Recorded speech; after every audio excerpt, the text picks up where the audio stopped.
certainly come a long way from a pastime to keep cricketers fit during the winter, a suggestion made by Tom Wills back in 1858.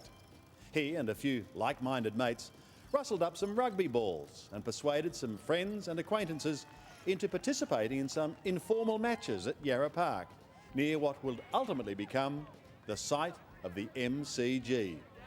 The Melbourne Football Club was subsequently formed, and by May of 1859, the club had drafted a handwritten document formally outlining 10 basic rules of this new code.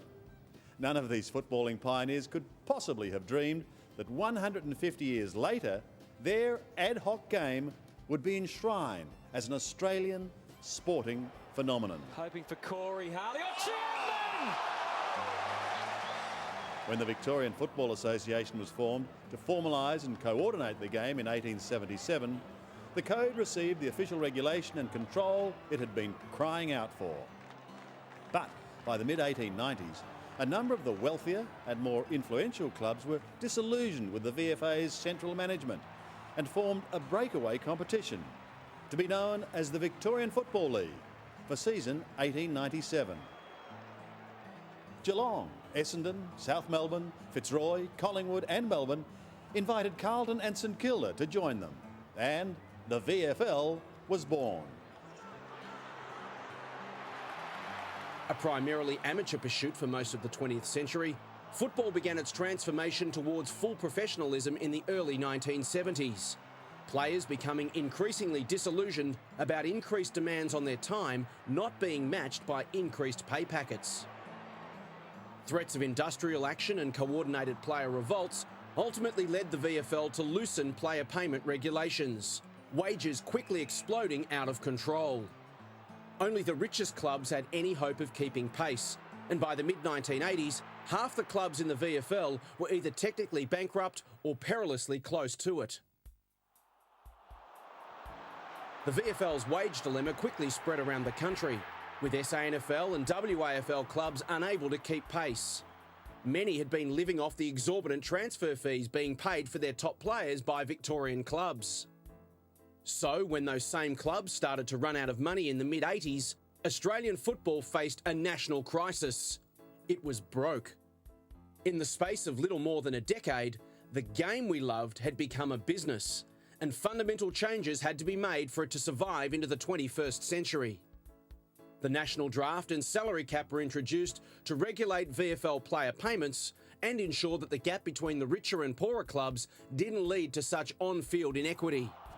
Just 5 clubs had shared the 23 VFL premierships on offer between 1967 and 1989. But in the 18 years since 1990, 11 different clubs have tasted the game's ultimate success as the competition has gone national. So the people have waited 72 years. Here it is! Australian football is healthier than it's ever been, with record attendances, membership levels and television ratings to prove it. Much has changed about our game, but one thing that has remained constant across the entire 150 years, the passion of the fans.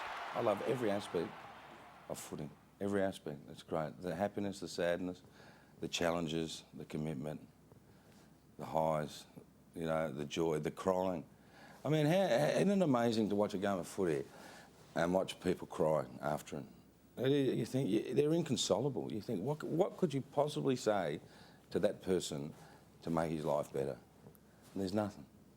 He's got to cry himself, cry himself out of it, and then pick himself up, and you move on to the next year.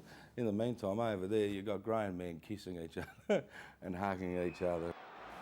And nowhere was the passion more apparent than at the old suburban grounds. Conditions were primitive by modern standards, and the atmosphere was openly hostile to the visiting army. But this was your fortress, your home patch to be defended with every ounce of endeavour on the field and supported with every ounce of passion and fervour off it. A road trip in the old days may have only taken you minutes up the road, but you may as well have been on the other side of the continent. Victories snatched away from arch rivals on their home turf were to be savoured like no other. From the old crepe paper race covers through to the giant modern day banners.